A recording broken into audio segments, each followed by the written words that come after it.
Good afternoon, ladies and gentlemen. I hope you. I can sit down. I hope you can hear me clearly.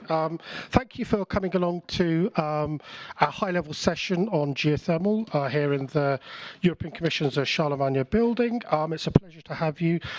We're going to have over the next hour and a half a conversation around geothermal.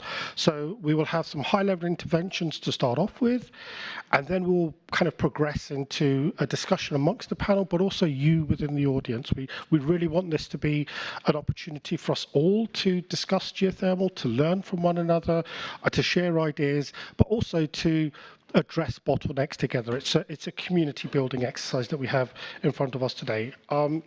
So to start off with, we have two distinguished speakers from the European Commission and from the regional government of Walloon. I'd like to start off with Mr. Lucas Kalinski from the Director General of DG Energy. Please.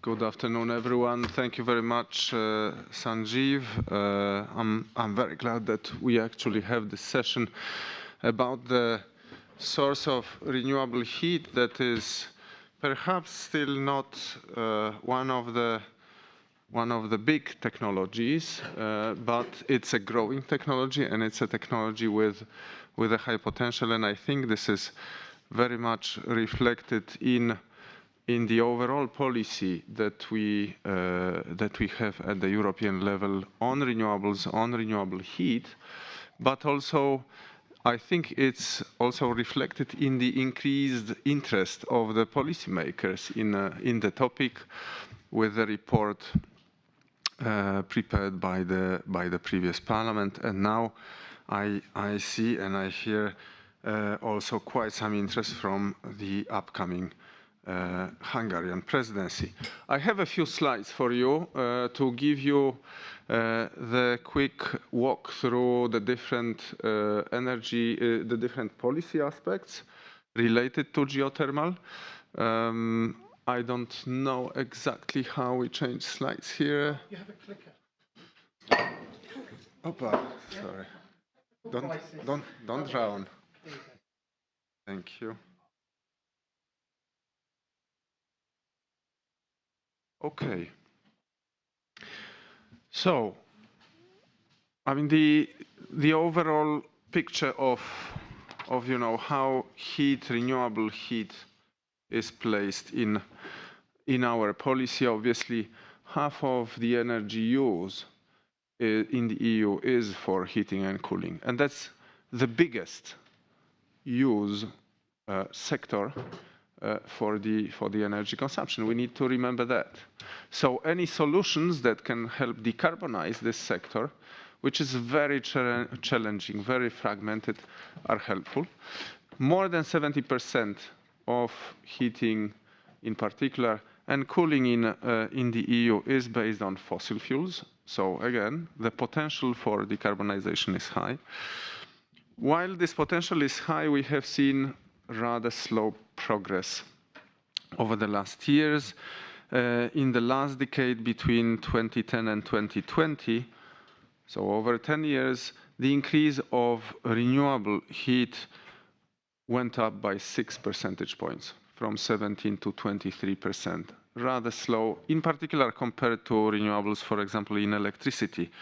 Now, obviously, with the new target, with the repower target, with a new target for renewables in 2030, we need much more renewable heat, and we need that at around 39 to 45% by 2030, depending on the scenario, 45%. While, as I mentioned, we have seen much lower figures, and if we stick to business as usual, we are looking at around 33%. So, summing up, we need a strong regulatory finance technology push in this sector to achieve our targets. Just very briefly on the on the policy framework. Already in 2018, we have the Renewable Energy Directive has been adopted with dedicated targets for renewable heating and cooling. However, they were still indicative. They were accompanied by some measures as well. And why do I mention it? I mean, it looks like an old directive, right? I mean, 2018, now we're 2024. The fact is that the member states struggled with the implementation of it. And in some member states, the rules, the national rules that stem from this directive have been adopted quite recently. So this is a new thing from the point of view of the developers. On the other hand, we have the new revision, which entered into force last year, which increases and tightens the targets, introduces binding targets. We also have particular provisions for renewables in district heating, for simpler permitting for new heat purchase agreements, which we believe is also a tool that can help us to accelerate penetration of renewables in this sector. And finally, a few provisions related to skills training and certification, because that is, wherever we go, we hear there is a bottleneck on this. So we definitely at the European level would like to push more in this direction. We had a look at the national plans for 2030. What do the member states plan to do in terms of renewables, renewable heat in particular, and then in terms of different technologies? And these, obviously, the draft plans are already out there. You can have a look at them. When we analyzed them, we saw the member states are moving in this direction, but in these drafts are not yet there. So one of our messages to them, in the final drafts to be adopted by the end of this year, you need to push harder the development of renewable heat, and you need to exploit the potential of all technologies out there. Apart from the Renewable Energy Directive, we obviously have the Energy Efficiency Directive, we have other type of legislation, we have the Net Zero Industry Act as part of the toolbox, and all these are relevant for, they are all relevant for renewable heat. First of all, on Energy Efficiency Directive, we have the new requirements to convert district heating systems into carbon neutral ones by 2050. And obviously, geothermal energy can contribute to this objective. We have also the new provision on local energy planning, and that applies to around 1,000 biggest cities and towns across the EU, those above 30,000 inhabitants. And that requirement pushes the member states, the local authorities, to map their potential for example, geothermal, to develop this integrated planning. We perfectly realize this is a challenge, and that's why this is one of the topics of the dialogues that we have with these authorities. Next, I mean, I mentioned already the buildings and products legislation. There are different elements there, for example, related to ground-to-air heat pumps, and they will serve as a strong driver. Finally, Net Zero Industry Act, that is more the manufacturing rather than deployment side. Geothermal is one of the technologies supported by it. And obviously there you have not only the regulatory support for manufacturing, but you also have shortened and simpler permitting for manufacturing. And finally, you have a number of provisions related to skills, related to, for example, net zero academies. The final thing that is not mentioned on the slide, but I would like to mention it nonetheless, is the Critical Raw Materials Act. And there, you know, obviously it targets lithium, important for batteries, but not only, it's also important for the geothermal sector, and you have the recognition of the strategic character of this material. My final slide is, you know, we have this framework. What else is there? You know, what should we focus on? What do we focus on? First, obviously, it's a bit too early to assess this new framework that only now entered into force, and now the member states will need to implement in their national legislations. That will take some time. But I can tell you that through our structured dialogues, through all the tools that we have, we help them to implement it quickly. But obviously, there are a number of kind of gaps that the knowledge gaps, the skills gaps, etc., that need to be addressed.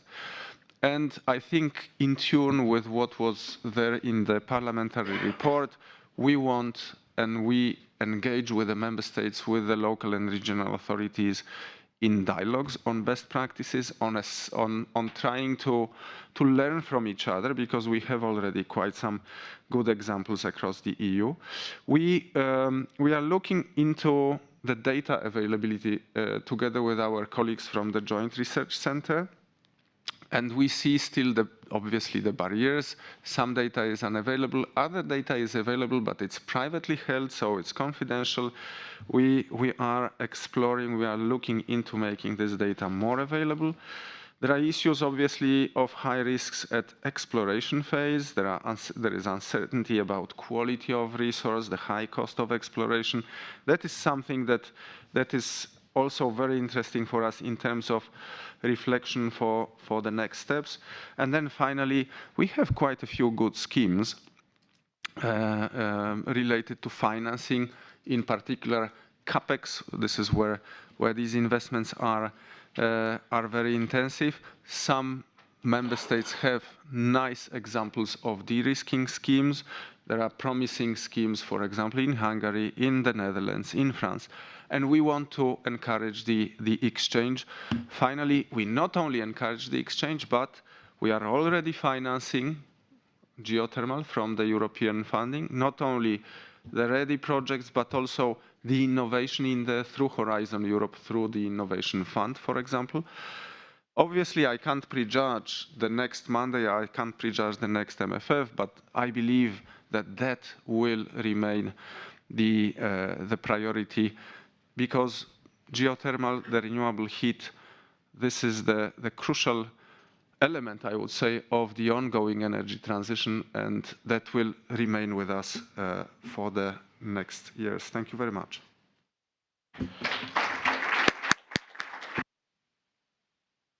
Thank you very much, Lucas, for that informative overview of the Commission's priorities. Maybe I can abuse my position as the chair for this moment and just remind the audience that geothermal is a vast basket of technologies and solutions and applications. As Lucas has pointed out, we provide both renewable heating and cooling. We also provide baseload electricity, lithium, other minerals are super important, and increasingly as we get to a much more integrated energy system, underground thermal energy storage will start to play a much bigger role. So one of the challenges we face is actually deciding which box to put geothermal into. But that's the reason why we're having this conversation. I should have mentioned at the start that for the audience, there will be a Slido system on the screens after the interventions are made, so you're able to feed in your questions, and there'll be roving microphones as well around you. The microphones in front of you don't work. Okay, so next I have the pleasure of introducing Laure Carlier. Yeah, perfect. Who is the, I need to put my glasses on, I'm sorry. Who is the advisor to the Minister of Energy, Mr. Philippe Henry, from the Regional Government of Wallonia. Over to you. Thank you. Good afternoon, everyone. So I'm honored to represent the Office of the Walloon Minister of Energy.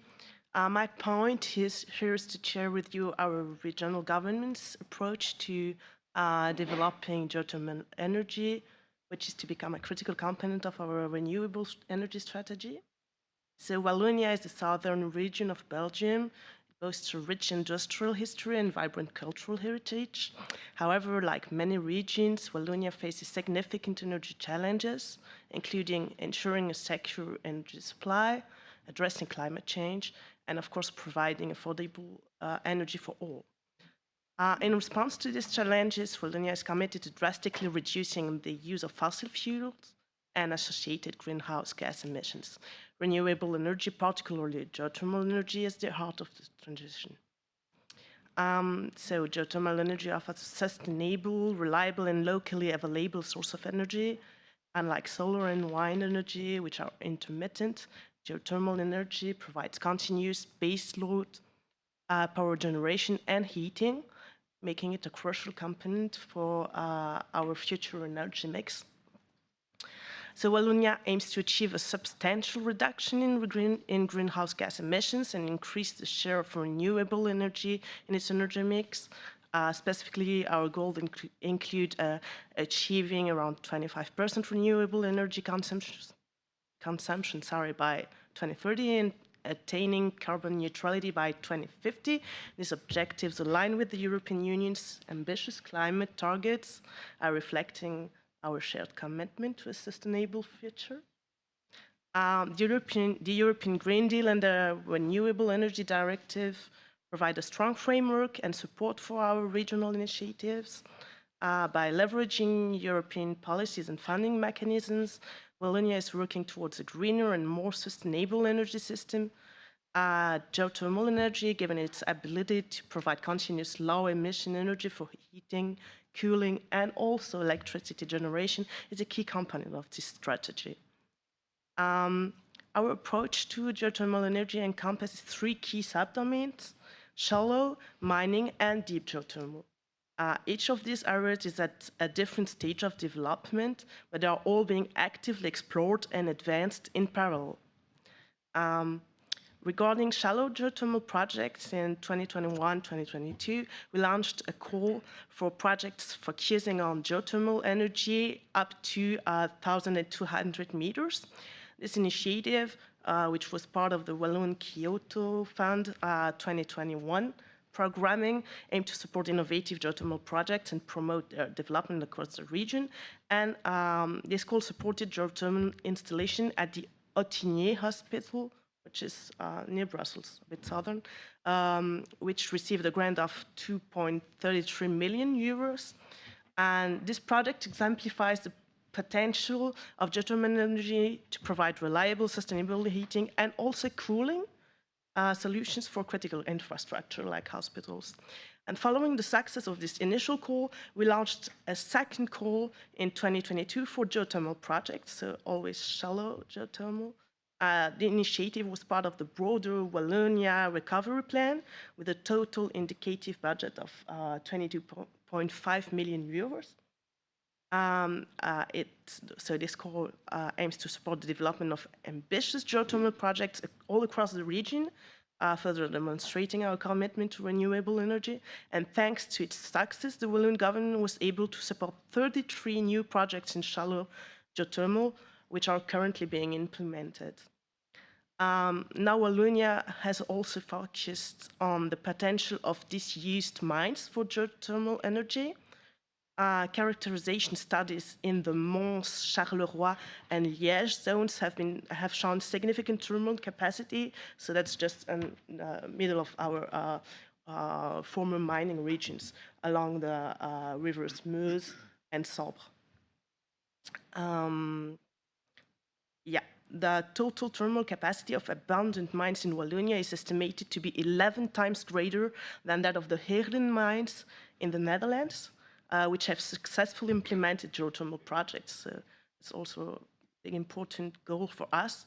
After this characterization study, a pilot project in the Liège zone involving some specific mines has been approved by the Walloon government just recently, a few weeks ago, and it will be launched shortly so as to demonstrate the feasibility of generating sustainable heat and cold using abandoned mines. This project aligns with our goals for renewable heat and energy efficiency, and also considering the industrial past of the region, it also represents a significant step forward in transforming former industrial sites into sources of clean energy. And then the third area to unlock the full potential of deep geothermal energy. Wallonia has embarked on comprehensive campaigns of geophysical prospecting. These efforts are designed to characterize the subsoil and identify optimal sites for geothermal exploitation. In 2023, we launched a major project for the assistance to the mastery of deep geothermal exploration. And this project will allow first to conduct extensive on-site data collections through geophysical surveys, and then to analyze the collected data to identify potential geothermal reservoirs. This comprehensive approach includes geophysical prospecting campaigns in 4 key zones across Wallonia, Charleroi, south, Verviers and Eupen in the east, Liège, and also Wavre and Louvain-la-Neuve. These surveys involve advanced techniques such as seismic reflection and magnetotelluric methods to create detailed images of the subsurface. By mapping geological formations and identifying heat anomalies, we can pinpoint areas with the highest geothermal potential. The geophysical prospecting campaign in Wallonia represents a significant investment in our region's energy future, with a budget of about 5.7 million euros. This initiative underscores our commitment to building a sustainable energy infrastructure. The data collected from these surveys will inform the development of geothermal projects, guiding the placement of wells and optimizing the design of the geothermal systems. By advancing our understanding of the subsoil, we aim to mitigate geological risks, improve project feasibility, and attract private investment. On the regulatory and legislative side, to further facilitate the development of geothermal energy, we recognized the need to adapt our regulatory framework. The current permitting process for open geothermal systems was too lengthy, costly, complex, and posed a significant barrier to potential projects. Thus, we proposed modifications to simplify the permitting process while maintaining a high level of groundwater protection. And this change is aligned with the European directive, which is higher thresholds for mandatory environmental impact assessments. We also have introduced significant legal advancement for the management of subsoil resources. There's a decree instituting the code for subsoil resources management at regional level, and it aims to balance ecological and economic ambitions. This comprehensive legal framework ensures high environmental protection standards by requiring environmental impact reports before issuing any exploration or exploitation permits, of course. These reports provide essential information on the potential environmental impacts of geothermal activities, thus enabling informed decision-making. Given the significant number of ongoing geothermal projects and the complexity of these initiatives, we have launched a service market to designate a regional facilitator for geothermal development in Wallonia, so in all 3 areas I outlined before. This facilitator will provide technical, economic, and legal expertise, assist in project management, promote the geothermal sector, covering shallow, deep, and mining geothermal projects. The facilitator's missions include supporting shallow geothermal systems, advancing deep geothermal projects, facilitating also thermal energy storage solutions, etc. What I see as challenges for further development of geothermal energy in Wallonia is first the technical and financial barriers, because as you mentioned, capex are high, high initial costs, technical complexity of geothermal projects, they can deter investors. To address this, we provide substantial financial support and foster public-private partnerships. There are regulatory hurdles, so that's the length of the permitting processes. It can delay project implementation, so we have to streamline the regulatory framework to facilitate faster approval of geothermal projects, which needs to be continued, of course. Then there is public awareness and acceptance, because ensuring community support is absolutely vital. We engage with the local stakeholders through information campaigns and involve them in decision-making processes. And then there is the data availability. Limited geological data can hinder the identification of optimal geothermal sites, and so increasing the investments in geological surveys and data collection can mitigate this issue. As perspective for the futures, looking ahead, Wallonia is poised to further expand its geothermal capabilities. Our future strategy will continue to emphasize the importance of geothermal energy, supported by robust European policies and funding mechanisms. We foresee several key developments, so that's enhanced collaboration, as you already mentioned, so strengthening cooperation with European partners to share best practices and technologies, increase investment, of course, so that's attracting more private capital through incentives and favorable regulatory conditions. The technological innovation, you mentioned the Joint Research Center as well, so advancing research and development to improve geothermal efficiency and reduce costs.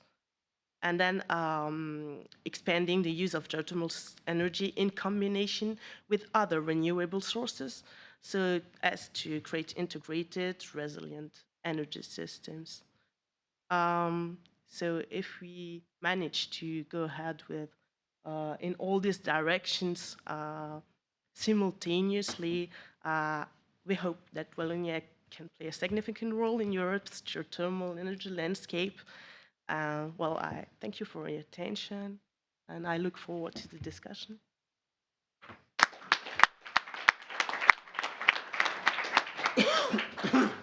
Thank you so much. That was so fascinating. It's great to know that in many ways Wallonia is one of the trailblazers for geothermal. There's so much rich information that you provided, and it's a good guide to other regions and countries. I should just like to highlight that on the 27th of June there'll be a short trip to Charleroi to see the largest shallow network geothermal system. So if you're interested in coming along, please do get in touch with myself and my colleagues as soon as you can, and we can pass on the logistics.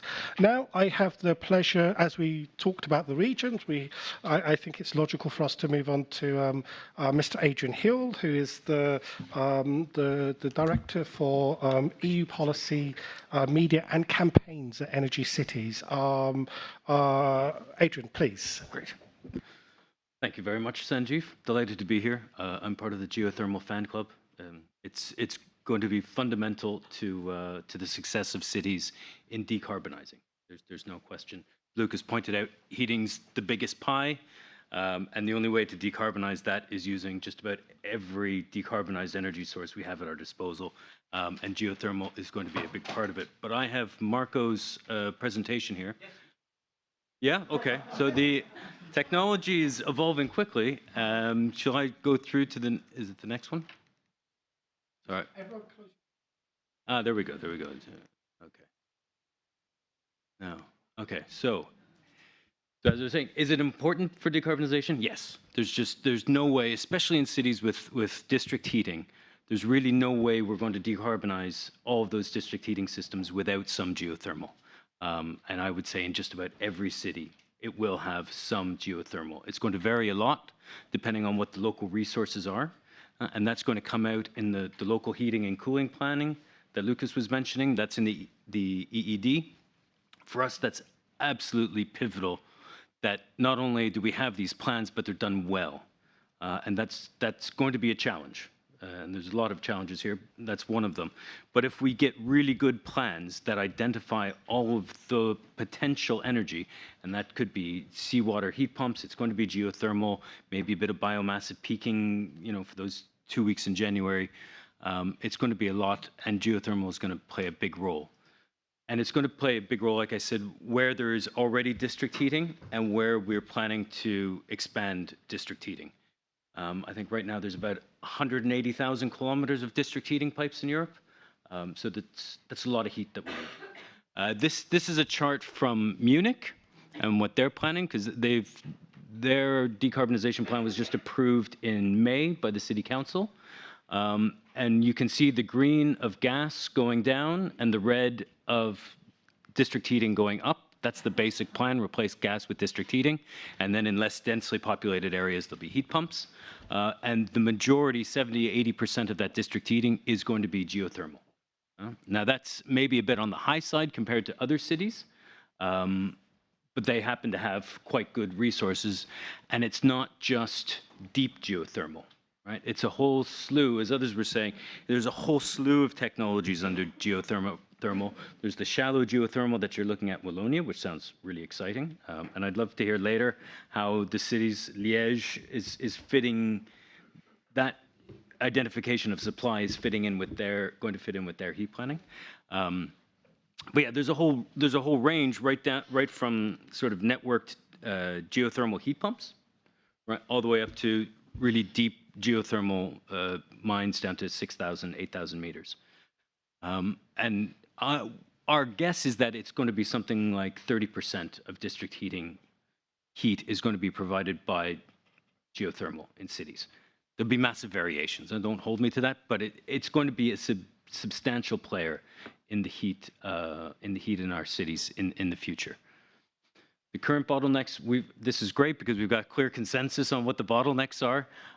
There's the user cost versus the system cost. So to give you an example, if we upgrade the low voltage grid in a city for electricity to electrify heat, which we're going to do in a lot of places, every electricity user in the country pays for that upgrade. If we put in a district heating network fed by geothermal, the users of that system pay. Right? So that's a very big difference in the costs of decarbonizing heat because the costs are spread differently. There's the upfront investment that was mentioned, and along with that, there's the de-risking mechanisms that Lucas mentioned. There's two ways that we see to really deal with that. One is through the data that's been mentioned. We simply don't know what the potential is in a lot of places. The Netherlands have a great system where you can go online and you can see what the potential is underground. That reduces your risk of investment right from the get-go. And then once you've done that, you can develop a much smaller fund like they have in France, where the geothermal developers pay into a sort of a self-insurance fund, so that if they drill, if there's a significant investment and for whatever reason they miss the heat that they were looking for, that fund provides some compensation. So you do the two of those things generally, and you reduce the risk a lot, which makes cities much, much more likely to invest in it. And the other point is the tie into spatial planning, which is the local heating and cooling planning. This is going to be really, really key, and there's a number of challenges there. One of the biggest ones is just the amount of administrative capacity cities will need to do this properly. So there's the matter of finding space within a city for a geothermal installation, which isn't always obvious, but it's far easier to do that than to put in, say, wind turbines. And then there's the matter of fitting it into the other spatial planning that's going on with your district heating, with your transit systems, with your sewer systems, with your biodiversity enhancements, because for climate adaptation, we need a lot more green space and blue infrastructure in cities. Putting all of this stuff together in one planning mapping is really, really difficult. And it just takes a lot of data and a lot of specialization. And that's one of the main bottlenecks that we see for the local heating and cooling planning. And there we go. Okay, so yeah, this is just the summary then of it's for cities over 45,000. We need, the financial and technical support from member states. So what we've seen in Baden-Württemberg, for example, they've been doing local heating and cooling planning for the last 3-4 years now, and they've got great guidelines, which they stole with pride from Denmark previously, where they set out technological guidelines for cities to help them with their heat planning. So how much is a network geothermal heat pump going to cost? How much is solar thermal going to cost? How much is district heating? How much is hydrogen going to cost? Too much. It's not going to be used, just to be clear. But all that information has to be in there so that the cities can do a fairly efficient job of their local heating and cooling planning and incorporate as well the industrial waste heat and the geothermal potential. Things like the current gas consumption of buildings is really key to the planning as well. It's very, very hard to get that data, especially from the gas DSOs who may have a vested interest in not freeing up that data. And yeah, it's the final mix of a city's heat supply is going to vary. Every city will be different to some degree, depending on really obvious factors like geography, like their geological status, like whether they're close to an ocean or a huge body of water. The Herlin project, the mine water project, is an excellent example where you have flooded coal mines, which now have a body of water in it that stays at about 12 degrees all year round. So in the summer, that's a great source of cooling in your district heating network. And in the winter, it's a great source of warmth because it's warmer than the air outside. So it's a much more efficient energy source for those cities. And identifying what specific attributes a city has is going to be really, really key to developing decarbonized heating plants that are actually cost effective and can be done in the relatively short window of time we have to accomplish that. I think that was it then. Okay, the top three needs, but we've discussed those, so we'll skip along. Yeah, and so other than that, I'm looking forward to the discussion as well. Thank you very much.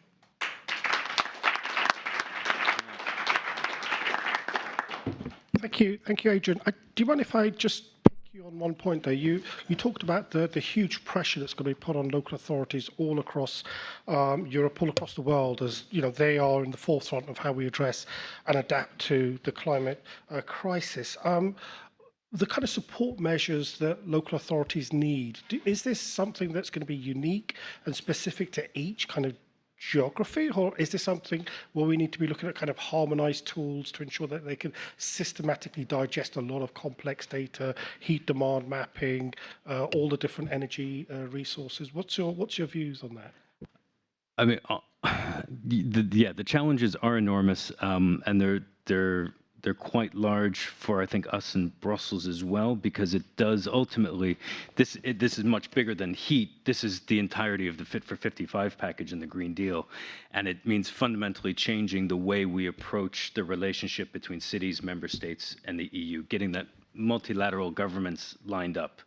And it calls for much longer time frames, right? The typical 3-year projects that we do aren't up to the task of embedding long-term change, and it really means spatially focused funding so that you're looking at incorporating that blue infrastructure, the biodiversity, waste system upgrades, the electrical grid upgrades, the district heating systems, the transit systems. You need to plan all of those almost at the same time and build them at the same time, right? Munich Stadtwerke was saying to me this morning, they used to plan one geothermal plant at a time. 5 years ago. Now they're trying to plan like 7 or 8 at the same time, and it's a much, much more difficult game. Wow, that's a fascinating insight, and spatially focused financing, I think, is something we're going to have to come back and explore during the question session. Now I'd like to pass over to Marco. Actually, no, we'll go to. Yeah, you have to scroll back on your slide deck. Yeah, it should be fixed. Okay, cool. I have the pleasure now of introducing Marco Baresi, who is a senior director within Turbodent, one of the leading manufacturers. He's also a board member of EGEC, and is one of our first-class advocates for geothermal here in Europe and across the world. Please, Marco, over to you. Thank you for the introduction. Talking about geothermal from our side means to touch 3 different points: technology, finance, and policy. We represent, as Turbodent, the technology, and these 3 elements, technology, finance, and policy, are strongly connected. Talking about the technology, a brief overview. We are focusing on power production, power and heat production with turbines. This is the current trend of geothermal. Existing geothermal installation is in the range of 16 gigawatts, so still remain a niche in the power production. The current trend is to install the so-called binary cycle. So it means the turbines that are permit to decouple the underground part from the above ground side. So the two parts are connected. And the trend is to develop the ORC binary cycle in the next future. This is what we see in the development. These are an example of project that we have realized. Why are so important, in my opinion? Because we are an European manufacturer, first of all. So we realize the plants in Munich, for example. You mentioned the area of Munich. We have more or less 5 plants connected in the area of the district heating of Munich. But we also realize these plants outside Europe. So there are other plants, for example, under development in El Salvador or in the Philippines. And currently, we recently awarded a project in United States. So it's an opportunity to develop technology, to design and to develop technology here in Europe for the domestic market, for Europe, but also for outside. And in this sense, Europe can play a role as a key manufacturer. But the key question today, Sanjeev, is this enough for further development over the year? Because we are mentioning 16 gigawatt is more or less than we have installed in Italy for the solar plant, for example.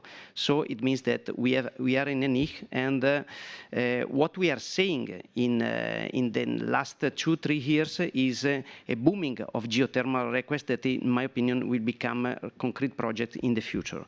But the paradigm is to change the mind from megawatt to gigawatt in geothermal, and I try to explain why and which are the current trend in geothermal. Or what can be the game changer?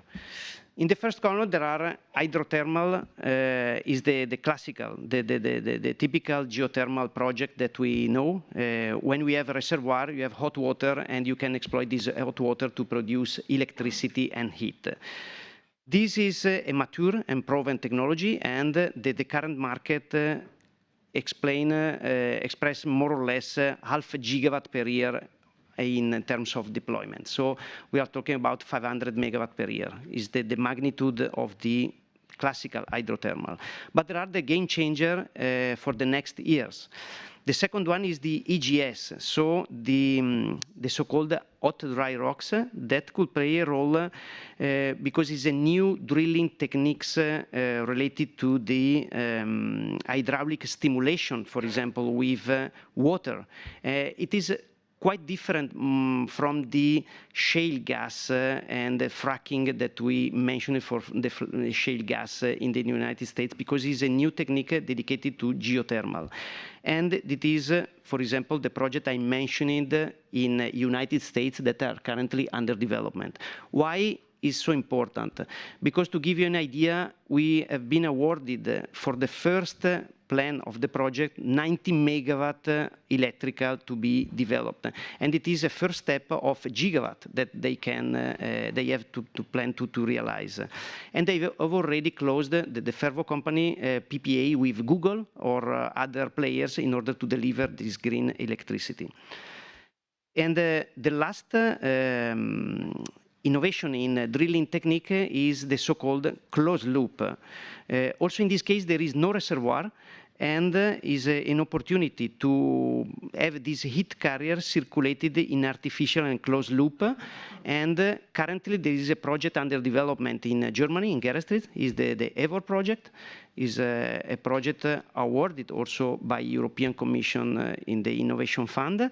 And it will be also a game changer in the geothermal, because we are talking about a geothermal project that could be scalable and developed everywhere.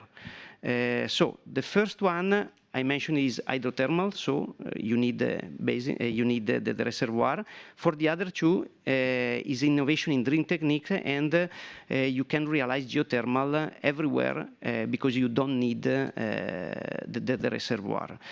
Strongly connected with this plan, there is also the mineral extraction. You mentioned it, the critical raw materials. This is another project under development in Germany for Vulcan Energy. They extract the lithium from the geothermal brine, and also in this case the turbines, the EURC turbines, binary cycle, help the process in order to cool the geothermal brine and for the extraction of lithium. And it is also another application of geothermal that could enlarge the size of project in Europe and also outside. These are a few slides from, most of you knows this project, so in my opinion, we can jump. Giving at the end, I mentioned 3 main points. I mentioned the technology, I mentioned the finance. Of course, to have this project, you need, for the traditional project, you need a de-risking scheme. You mentioned it because it's relevant to obtain, to arrive in commercial operation of the plants. But for the other plants, it's important to have some grants or some subsidies in order to develop the technology. Larger the scale or larger the volume, you can decrease the specific cost. So we have to develop project in order to reduce the specific cost of that. Why the de-risking scheme? Sorry for the finance. Because more or less every 3 wells drilled, 1 in Europe is dry. This is what we know from the literature. So 30% more or less are not productive wells. I don't know, most probably in the room there are people more experienced than me in this fact, but this is the data I have in my mind. And third point, policy, connection, technology with finance. We need policy because without a strategic plan for geothermal, it will be difficult to enlarge and to obtain the size and also to scale, as I told, from megawatt to gigawatt.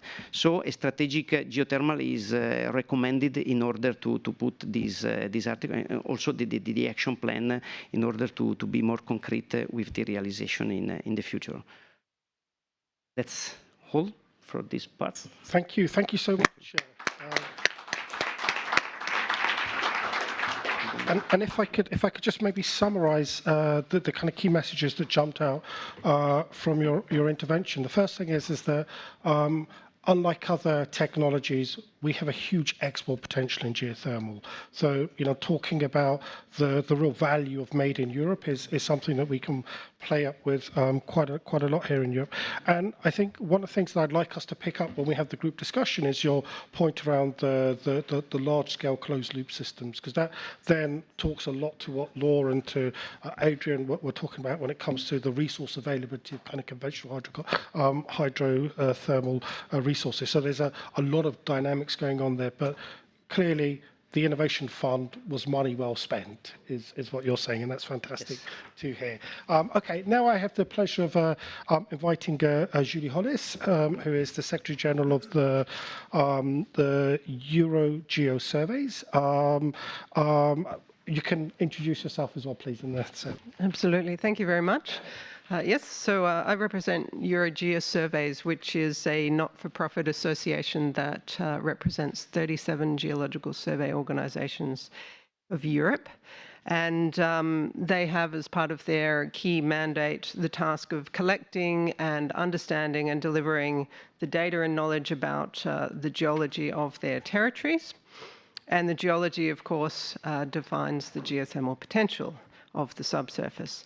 So I'm going to try not to talk very, very long here to leave a bit more space for discussion, but I want to give a little introduction to our flagship project, which is the Geological Service for Europe project, which is a 5-year EU-funded project that aims to deliver ultimately a sustainable geological service for Europe, which will also deliver pan-European datasets and collaboration across our network. So we are using the more than 50-year collaboration that we already have between the Geological Surveys of Europe, as well as with a number of other partners who are involved in this project, 48 partners in all from 35 countries, to deliver pan-European harmonised data to be able to inform policy. So this includes data that relates to minerals, to groundwater, to climate impacts on land, on coastal environments. It includes data on the urban subsurface that dominate the foundation of our built environments. It includes data to inform about geoenergy. And this includes geological storage of carbon dioxide, hydrogen, heat and cold. And the main point for this discussion, it includes geothermal energy. So all of these policy areas, require sound data and knowledge of the subsurface. And that's what the Geological Survey Organisations of Europe can offer.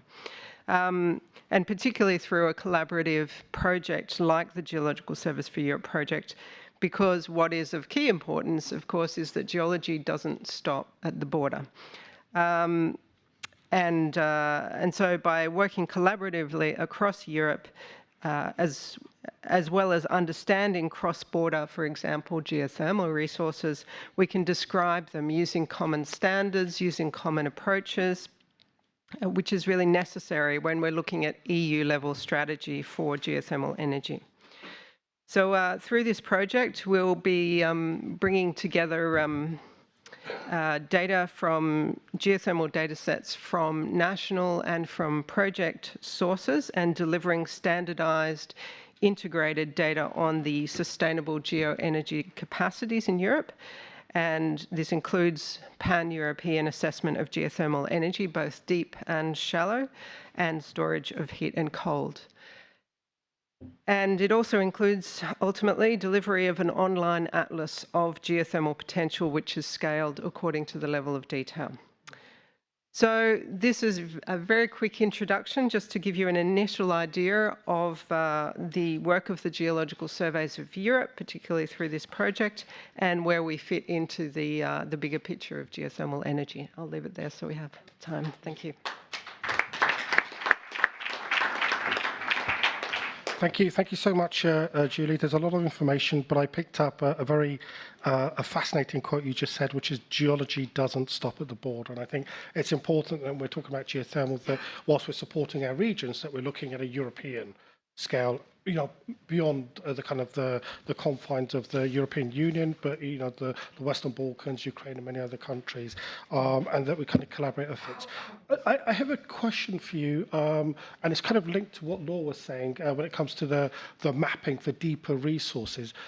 What kind of support does your community need? Is this something that you would prefer to have on a regional basis, or do you think there's a need to have like a coordinated European demand for mapping?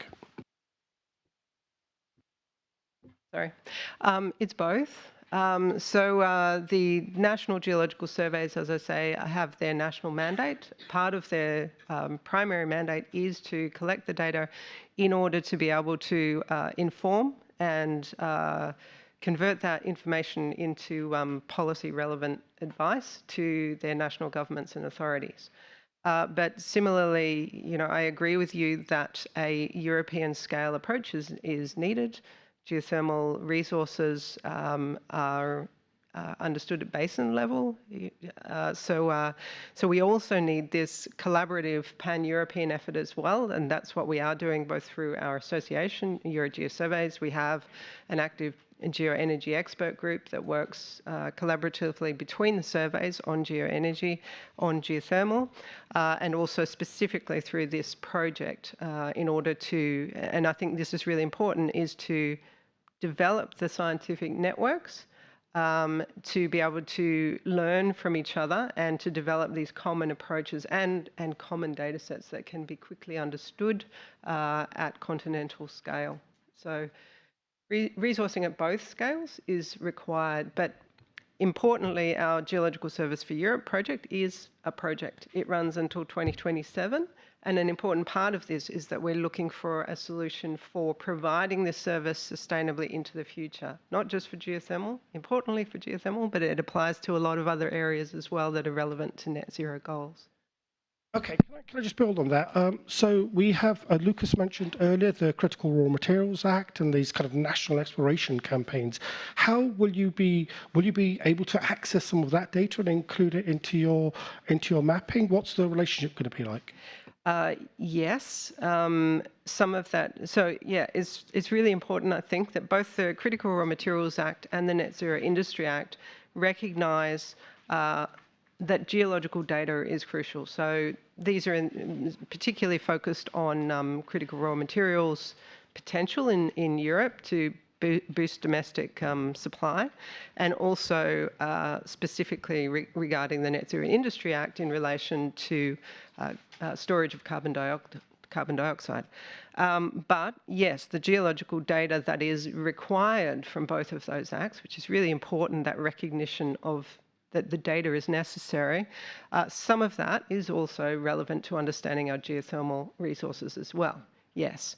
But I also think that in any ongoing development of geothermal strategy and regulation, it's also crucially important, that question of data, because as has already been pointed out, we have to base all of our decisions on what we know about the resource at the base level.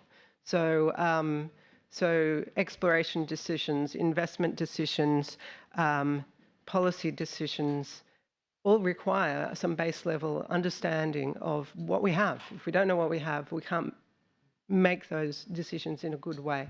And importantly also, another aspect of that which has been, I think, mentioned as well, is public acceptance as well. So there are a lot of different things that feed into public acceptance, but underpinning all of that still is the need for good geoscientific data. Expert data is absolutely essential. Thank you very, very much. What I want to do now is just kind of broaden our conversation and kind of move us on to maybe a political element. Everybody around the panel recently signed a letter together with over 200 companies, associations, calling for a European geothermal strategy and also an action plan combined with it. There are many people within the audience who also supported that call as well. And I kind of want to maybe start with you, Marco. You know, we have lots of technology-specific support for wind, our cousins in solar, the hydrogen community. Do you think that a kind of a target for geothermal, it doesn't have to be a binding target, but a target for geothermal will encourage you as a company to create more production facilities because you think there is a demand coming? Or do you think that geothermal will be able to reach the gigawatts without a European target? Yes, the question is why we need a geothermal strategy, more or less. Yes, as I explained before, we are a manufacturer. We have a development plan for Europe and for outside. But of course, we need definition of clear action plan related to the geothermal. But I have some additional slides that, in my opinion, could help for the discussion related why we need a geothermal plant. I don't know if I can. We're going to find out. Yes. because there is in Italy, we recently started with, we recently make a study with a think tank, the House Ambrosetti, they are the coordinator for the World Economic Forum in Cernobbio. And there are some important figures that, in my opinion, is the first time ever we can see. First one is geothermal as a strategic autonomy. This is a chart from the study related to the main critical raw material needed for renewable energy sources.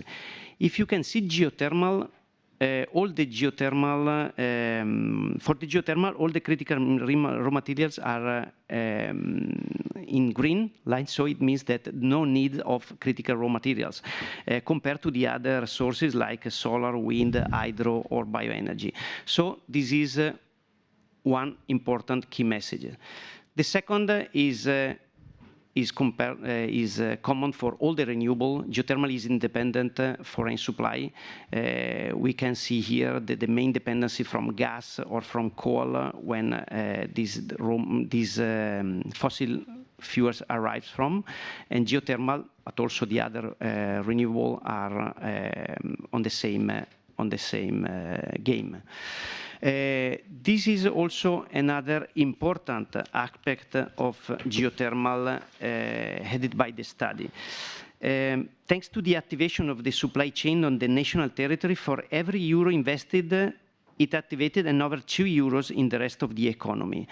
So this multiplier is different, is the highest among RES sources. So if you think that these 3 geothermal is compared to 2.9 in wind and 2.6 on photovoltaic. So it means that developed geothermal, 1 euro in geothermal was triple, sorry, not second. It means 3 times in terms of return. And last messages, key point, 6,000 new jobs for each gigawatt installed. It is also another relevant point related to the development of geothermal. Compare also in this case with other renewable. So going deeper to your question, yes, we need, but also it's important to have, because geothermal is relevant for not only for geothermal itself as production of electricity and heat, but also for the other benefits, external benefit that could be generated for Europe. And last, to give you an idea, related to Turboden, the company I represent, currently we are exporting our plant in 52 countries. So it means that the plant designed, realized in Italy, in this case, in Europe, are exporting in 52 countries. So it's an opportunity also for the export in this case, and for the technology excellence of Europe outside. Thank you. Thank you. Thank you for that, Marco.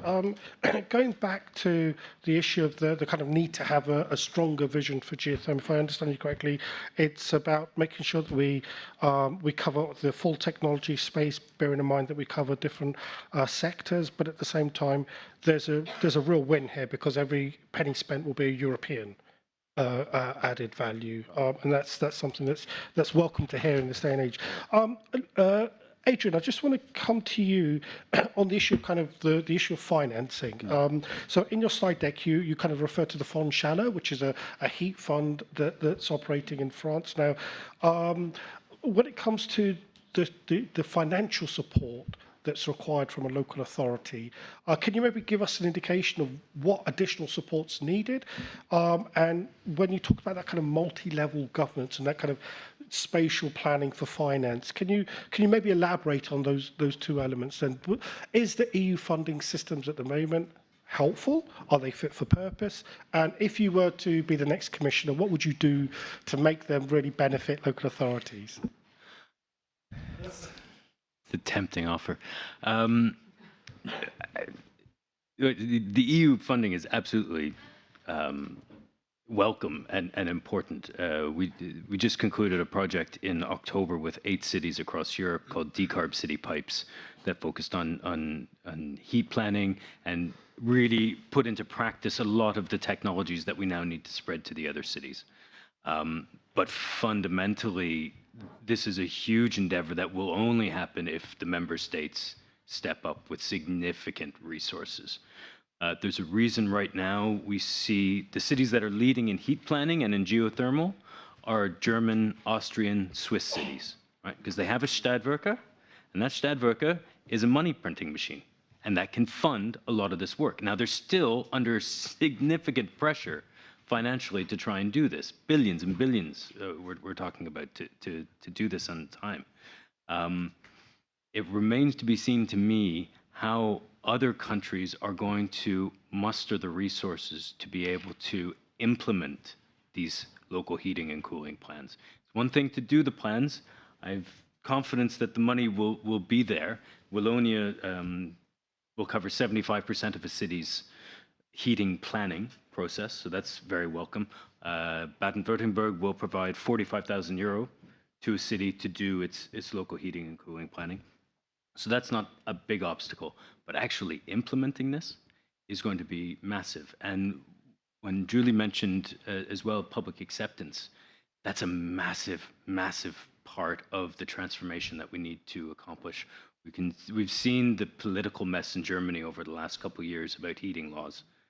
No one wants to go through that again. It can be addressed. It's not it doesn't have to be like that, but you need funds dedicated and expertise locally to help get people on board, explain why this is happening, explain the changes to their homes, and explain the benefits. Okay, thank you for that. So there's significant pressure that's going to be put on national budgets to support the planning, but in many ways it has to be done. We can't ignore it, because the energy crisis, the climate crisis, the food security, everything is kind of combining together. So in many ways it's a case of making sure that as much national finance is targeted towards supporting the planning process and making sure those plans are investment grade.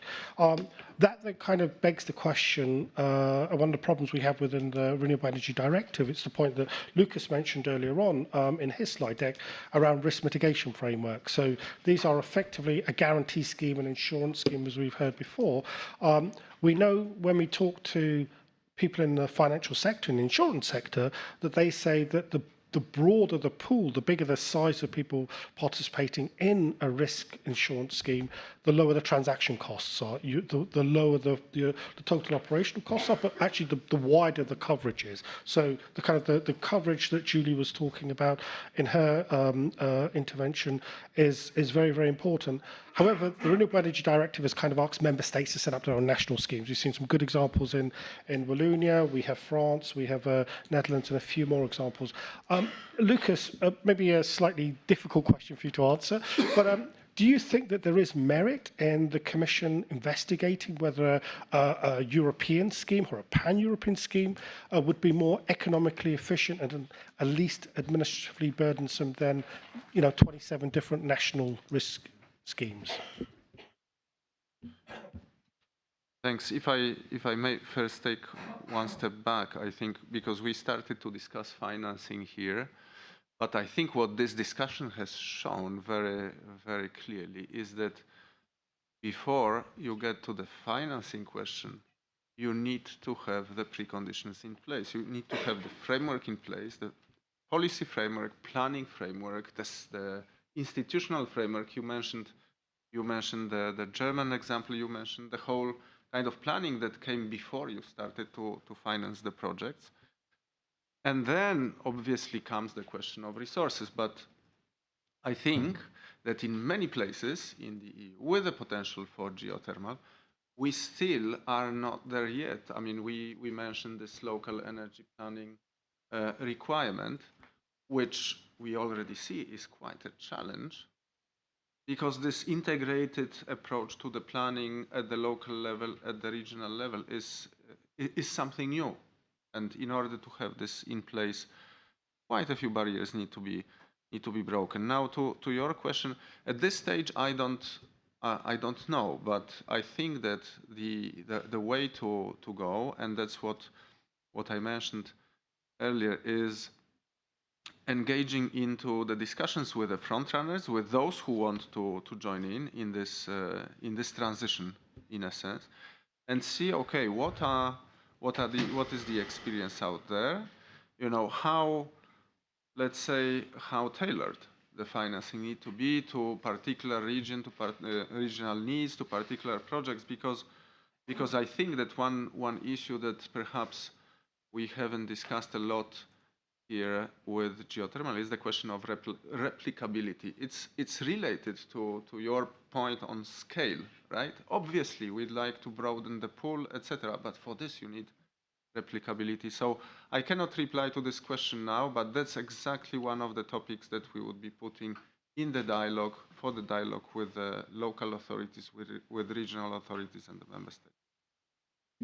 Thank you for responding very well to a very difficult question. I want to maybe ask, kind of go on to you, Laura, about the issue of like public finance. I mean, in Wallonia, we had the first step was to develop a target for renewables. The second step was to ask the regions across the Walloon region to design their own plans on what the potential would be, heat density, so on and so forth. And then you kind of provided this grant-based system to kind of drive the market. Have you, how are you evaluating the success of the money that you've spent in driving the geothermal sector in Wallonia? Do you think that there's enough companies that have now experience of developing and designing geothermal projects, that this is a sector that can look at the rest of Belgium, but also beyond the borders of Belgium? Thanks. Well, I think depends on which type of geothermal you're talking about. Regarding shallow geothermal, I think now it's sufficiently developed so that we can rely on. I would like to have actually regular calls for projects so that enterprises, private sector can expect the next call to come at a specific date and prepare for it. I think that's crucial if you want to develop now, is to really have something that's predictable for the people who want to engage in.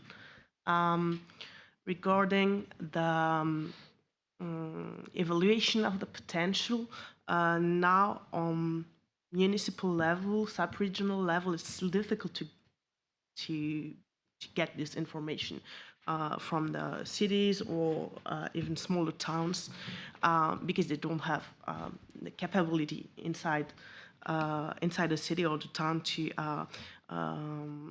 extract this information. That's why, as a region, we're also responsible for helping them and still launch projects to evaluate directly by the region the potential in different sub-regions. So we talked about the mining geothermal, that's in some really specific places in Wallonia, but there are also other potentials that need to be discovered in other less industrialized places. I think that the municipalities are not yet there, and they still need a lot of support from the region. Thank you for that. I've just noticed some questions are coming in from Slido, so if you have more questions, please do put them out. Let me just go through them in order. So to Adrian, can the existing district heating infrastructures be straightforwardly repurposed for geothermal heat, or major infrastructure, also financially speaking, interventions are needed? Relatively speaking, yes, it's fairly straightforward. It depends which temperatures you're talking about for your district heating, depends how modern it is. But in theory, there's no reason why you can't dig down 3,000 meters, get 90-degree heat, and stick it in your existing district heating network. Thank you. Is there anybody else from the panel who wants to jump in on that? Otherwise, I can maybe move to the next question, which is on subsurface data. So this is addressed to you, Lucas. You mentioned that you are pushing member states and commercial entities to provide subsurface data to reduce investor risk and in general to push large-scale deployment of geothermal. Who will handle those data and which platform will be made available to the stakeholders? Maybe that's a question to both you and to Jude.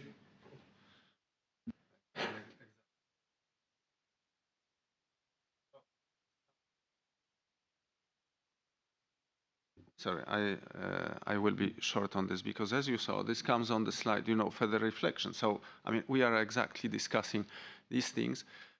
As Director General for Energy, we're more on the deployment side. We're not on data handling side, but we are working very closely with the Joint Research Center, which has experience with the data, with kind of, with the evidence. And I don't know if they have a reply to this question, who would handle the data, but clearly that's one of the topics that, as I mentioned, is coming up. So I can't reply to this question now, but I would be very willing to hear what your ideas are if the data comes up, how to best make it available to the project developers. Thank you. Yeah, and I can comment on that. And yes, for a lot of this kind of data, the national authorities who deal with data handling are the geological survey organisations. Through the Geological Service for Europe project, what we're trying to do is, as I say, develop these common methodologies, common standards and so on, and deliver the data through a common platform as well, which is the European Geological Data Infrastructure. It already exists, it's online, the data is openly available, it currently has hundreds of data layers.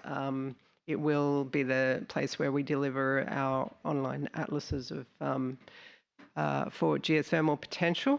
And also, just to mention, we're actually drafting a new collaboration agreement with the Joint Research Centre at the moment, and this will also include collaborative work relating to geothermal too. Thanks. Thank you. We have another question from, this is, I'm not sure who this is for, but this is for everybody. Is there any indication of the LCOE for closed-loop geothermal technology? What are the variables that affect such levelized cost of energy? What studies would need to be performed in order to estimate the levelized cost of energy? Marco, do you want to have a stab at that? If not, I'm going to ask Philippe to jump in. Unfortunately, I've not heard the data, but I've seen a presentation from the EUSEW a few weeks ago, and basically they explained that LCOE now is high, of course, because it is the first of its kind project, so the cost is high. But the plan they have in order to develop a lot of drilling in the next few years will decrease dramatically the cost of the LCOE. And so this is what I explained before for the needs of gigawatt instead megawatt. If you have a massive deployment of geothermal, you can decrease the specific cost of the project, and it is the same for the closed loop, in my opinion. Thank you. And I think maybe one of the things that we need to do is just to kind of go back and look at the way in which we assess the economics of geothermal, because of the amount of energy that's produced. A megawatt of geothermal is completely different to, say, for example, a megawatt of solar, wind, or any other energy solution. Just looking at kind of unit costs is perhaps a bit of a distortion in the discussion when we should be talking about system benefits. There's a fantastic study from the Oak Ridge Foundation in the United States just recently on the mass deployment of shallow geothermal across the US, and they estimate that you could save between 1.5 and 5.5 trillion US dollars just by taking the pressure off and saving investments in transmission and distribution electricity grids. So, I mean, this is an order of magnitude which completely changes the cost dynamics of geothermal. Okay, we're starting to get questions in. Thank you for them. The next one is geothermal only accounts for 0.2% of the energy mix in Europe. Yes. Is the European geothermal energy strategy sufficient? Do we need other economic or policy instruments? And what what can the EU do to make geothermal more attractive to investors? As it is evident, we need huge investments to scale up geothermal. Maybe I start with you, Marco, and then I'll come to you, Adrian and Lucas.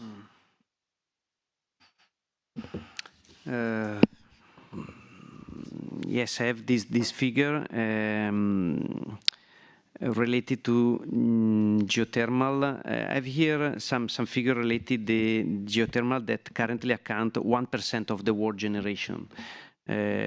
Sorry, that in 2050 is expected to account for 1% of the total world generation, now is about 0.4%. These data are related to the European country. But in parallel, the reference for wind and solar will count 68% in 2050, and now is 9%. In my opinion, a good reflection must be done because if we are talking about wind and solar, we are talking about intermittent project. We are talking about project that needs storage, that need a massive investment in grid infrastructure. Otherwise, geothermal could replace, for example, the combined cycle in gas, because we are talking about a base load project that could operate 8,000 hours per year, and also could generate heat for district heating and so on. Adrian, maybe I no, yeah, okay. Well, maybe I can jump in then. I think part of this is again how we start to.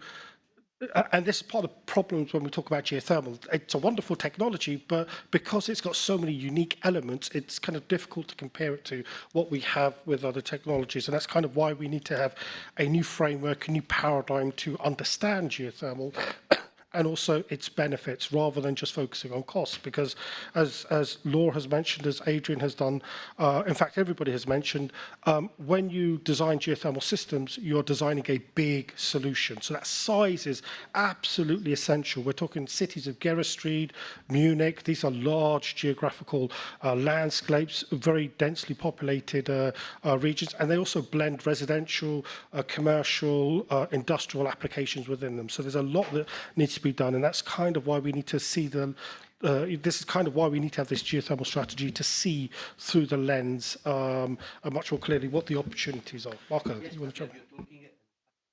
You are talking about a large-scale project, but the footprint, because as I mentioned, 1 megawatt in geothermal could operate 8,000 hours. If you are talking about 1 megawatt in PV or wind, operates for 1,500 or so on hours. So it is correct, you need a large-scale project, but the footprint for the project in geothermal is at the end of the story is not so large, because we see only the above ground.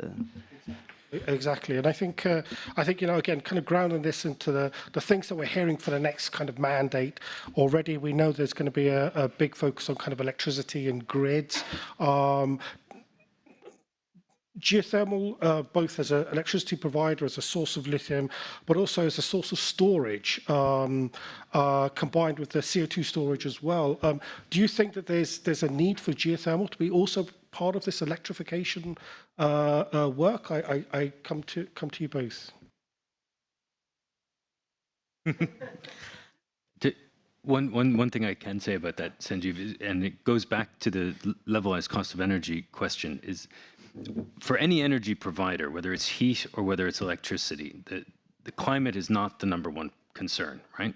Price is not the number one concern. The absolute top priority is security of supply. That's the one thing you can never fall down on. And that's why having some geothermal, 30% or something like that, is a massive system-wide benefit, because it really helps you meet that security of supply constraint. So that's really important. When it comes to thermal storage, geothermal storage, yeah, there's a great project in Leuven, 20 kilometers from here, right? Underneath the historic Grote Markt, the Grand Place in the center of Leuven, they're going to be building a massive geothermal storage right there in the city center, which I just think is very cool, because it's one of the most beautiful places you could ever be, and you don't associate it with serious energy infrastructure, but it fits right in within a medieval city, and it's fabulous. That's both the benefit and the problem with geothermal. Once you've kind of constructed your project, you'll never see it again because it's below ground. So out of sight, out of mind. And sadly, in a policy world, being out of mind is a huge problem for our sector, but also a benefit for the environment. Again, don't forget to put in your questions on Slido. We've just got a few minutes left. But what I kind of want to do is to maybe use this kind of last round of interventions to kind of summarize what you would expect from the next commission. Obviously, Lucas, you're not allowed to answer this, unless, of course, you're going to be the next commissioner. But you're not allowed to answer this one. But I want to kind of think about, if you were the commissioner for regions, for agriculture, for climate, for energy, from those kind of different lenses, what would you do that would? How would geothermal be able to help support you? From your perspective, maybe I'll start with the ladies first. Laura, from your perspective as Wallonia, what would a European strategy in the next commission do to help you? From a regional point of view, I think that the role of Europe here is mainly in 5 different ways, namely coordinating research and development. So to advance the technologies and reduce the costs, increased funding, including grants, loans, and risk mitigation instruments, policy harmonization. So this is on the way, of course, but we need harmonized regulatory frameworks across Europe, so that we can, facilitate cross-border projects and investment. Then knowledge sharing, that's really important, can be done between the regions themselves directly. But I think that developing platforms for sharing best practices and also data and expertise among member states would be really useful. And then public awareness campaigns, and I would like to insist on this because, as we already mentioned, getting support from the general public is really crucial in developing this kind of technology. And I think that could be done across Europe really usefully. Thank you. Adrian, please. Just on that, actually, I should say that the Covenant of Mayors on Tuesday launched a Detox Your City's Heat campaign focused on decarbonizing existing district heating. And geothermal is obviously one of the main levers to do that. That's a campaign directed at cities, but then will provide materials to cities to communicate with their citizens. So that's a start. It's a 1-year campaign. We'll see how it goes, but it's something quite new for the Covenant of Mayors to do this, do this kind of outspoken outreach, if you like. So that's quite promising at the very least. In terms of if I was commissioner, yeah, I would be very much looking for what I would call a heat infrastructure strategy. So that would combine geothermal and district heating, because they go together. They face many of the same obstacles that we've discussed here. Many of those also apply for district heating. I think in our current political environment, it would play quite well. This is about local jobs, local resources. It's about building resiliency and energy security, right? Because these are long-term projects that we can count on for the next 30, 40 years. I think that would play quite well, be quite popular, and the need is quite strong. Absolutely agree. Julie, please. Thank you. And I agree with a lot of what's been said already. Coming from a geological perspective, I would put the focus on data again to underpin our knowledge of geothermal resources. It's important that the recognition of the importance of data and the resources required both to deliver and understand that data and to collect new data is crucial. and also a framework for the expert network who can deal with that at European scale. So we're currently doing that in this project, but we need a longer term vision of how we deliver this geological service for Europe and resourcing to do that. And there's also been some mention of sort of looking at policy holistically. I think this is crucial as well because there is increasing pressure on use of the subsurface to meet our net zero goals for geoenergy, for minerals, for groundwater, for urban environments and so on. And at the moment, the regulation related to subsurface use is very fragmentary, and in some cases it doesn't exist at all. So it's really important that that's brought into focus and looked at in a common way across related policy areas. And I think that, well, you know, I'm a geologist, but I think that geologists have to be a part of that because they deal with all of these things. Thanks. Thank you. Marco. As a manufacturer, of course, I kindly ask a strong commitment to enhancing the European manufacturing, because it's an opportunity, as I sold, for domestic, but also for outside. I can also mention that we need a strong commitment for the new drilling techniques, also in geothermal, like the enhanced geothermal and the closed loop. And also I've seen a question from me in Slido. I mentioned it, the Vulcan project for the lithium extraction, that it is another aspect. But of course, I mentioned this one because in my opinion is the most advanced one, but there are other projects under development on the same scale for the lithium extraction, lithium valorization. And last but not least, why we need a geothermal strategy. We attach all the points today related to the possible geothermal strategy, but the missing one is related to the skilling of workforce. Because currently, as manufacturer, it is a problem to have a skilled workforce, for example, not only in geothermal, but electrical engineer are like like the critical raw materials. We need, yes, it's a joke, but so we have to invest more in the future, and if we have a strategic plan, we can also dedicate some topic related to the training and to create new skill for the future for the development of geothermal. Excellent. Thank you. Thank you very, very much. Lucas, Thank you very much for all this, and obviously I have taken very good note of these requests for the new Commission. But if I may, I would like to have basically one key request to you, because before the new mandate starts, we still have quite a few months to go. And what we are focusing now is the implementation of the provisions of the directives, and not only the Renewable Energy Directive, but also the ED, with all these good provisions that we have seen there. We are focusing on it now, and as I mentioned, we are pushing the member states to translate it into national systems.